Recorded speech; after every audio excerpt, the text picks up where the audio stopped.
एक नवरात्रे में जो पंचमी तिथि होती है, नवरात्रे की जो पंचमी तिथि है, उस पंचमी तिथि के दिन अशोक सुंदरी का जो स्थान होता है उसको समझिएगा थोड़ा सा। जैसे ये शिवलिंग है और ये जलाधारी है भगवान शंकर की। ये शिवलिंग, ये जलाधारी,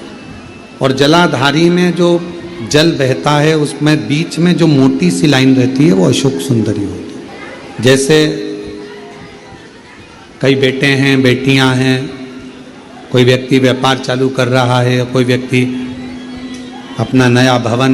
निर्माण कर रहा है, नए भवन में जा रहा है, या कुछ अच्छी दुकान खोलना चाह रहा है, कोई अपने लक्ष्य पर पहुंचना चाहता है और पहुंच नहीं पा रहा, तो जो शारदीय नवरात्रे आते हैं, इस शारदीय नवरात्रे में जो मां आद्य शक्ति की पूजन की जो पंचमी तिथि होती है, इस पंचमी तिथि पर अशोक सुंदरी वाली जगह पर, जो अशोक सुंदरी का स्थान है, वहां पर लाल पुष्प एक समर्पित करें।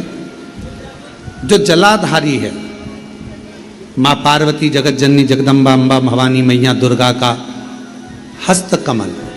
इस पर 7 जगह पर कहीं पर भी लाल चंदन की बिंदी 7 स्थान पर कहीं पर भी रख दें, और 1 लोटा जल शिव जी को पंचमी के दिन, नवरात्रे की, शारदीय नवरात्रे की पंचमी के दिन कामना करते हुए उत्तर की ओर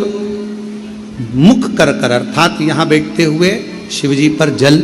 चढ़ाना प्रारंभ करें और अपने मन की कामना कहकर बाबा के पास में जो लाल पुष्प समर्पित करा है, उस पुष्प को अशोक सुंदरी वाली जगह से वापिस लेकर आ जाए। जिस लक्ष्य को आप पाना चाहते हो, अच्छी पढ़ाई कर रहे हो, खूब अध्ययन कर रहे हो, खूब मेहनत कर रहे हो, खूब पढ़ो, कोई दुकान खोल रहे हो, व्यापार चालू कर रहे हो, कोई नया कार्य चालू कर रहे हो, उस पुष्प को अपने स्पर्श कर कर या उस पुष्प का दर्शन कर कर आप एक बार जाकर देखो, आपको उस मंजिल तक मां आद्य शक्ति, दुर्गा भवानी, शिव पहुंचा कर शंकर। और एक निवेदन करूं आप लोगों से कि बन सके दुर्गा सप्तशती का पाठ अगर करते हो या दुर्गा सप्तशती को आप पढ़ते हो, तो हिंदी का उसमें नीचे लेख आते रहते हैं, बहुत सारे वर्णन आते हैं, उसका भी पढ़ेंगे तो उसमें बहुत सारी बातें आपको बहुत अच्छी अच्छी, देवी भागवत में, दुर्गा सप्तशती में, इनमें बहुत सुंदर सुंदर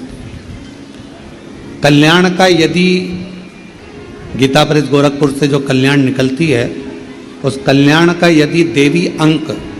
अगर आप पढ़ेंगे माता दुर्गा भवानी पर, बड़ा सुंदर, उसमें भी बहुत सी चीज़ें हैं,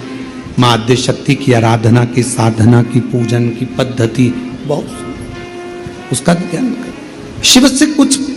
अगर भगवान शंकर की हम आराधना कर रहे हैं, भगवान शंकर से अगर हम कुछ पाना चाह रहे हैं, तो भगवान शिव की सबसे पहले उससे साधना करो, शिव को पहले अपना बनाओ।